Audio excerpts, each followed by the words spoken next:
వైఎస్ఆర్ కడప జిల్లా జమ్మలమడుగు నియోజకవర్గ పరిధిలో ఈ నెల 3వ తేదీన జరుగుతున్న ఉక్కు కర్మాగార శంకుస్థాపన కార్యక్రమానికి ముఖ్యమంత్రి నారా చంద్రబాబు నాయుడు హాజరు కానున్న నేపథ్యంలో అధికారులు విస్తృత ఏర్పాట్లు చేపట్టారు.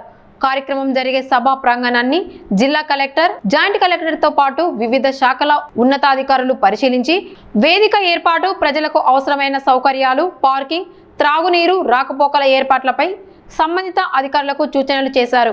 భద్రతా ఏర్పాట్లలో భాగంగా డీఐజీ కోయ ప్రవీణ్ సభ ప్రాంగణాన్ని సందర్శించి పోలీస్ బందోబస్తు, ట్రాఫిక్ నియంత్రణ, వీఐపీ భద్రత, ప్రజల ప్రవేశం, నిష్క్రమణ ఏర్పాట్లపై పోలీసు అధికారులను అడిగి తెలుసుకున్నారు. కార్యక్రమం ఎలాంటి అవాంఛనీయ ఘటనలు లేకుండా విజయవంతంగా నిర్వహించేందుకు అన్ని శాఖల సమన్వయంతో పనిచేయాలని అధికారులను ఆదేశాలు ఇచ్చారు. ముఖ్యమంత్రి పర్యటన నేపథ్యంలో జిల్లా యంత్రాంగం అన్ని ఏర్పాట్లను వేగవంతం చేసింది.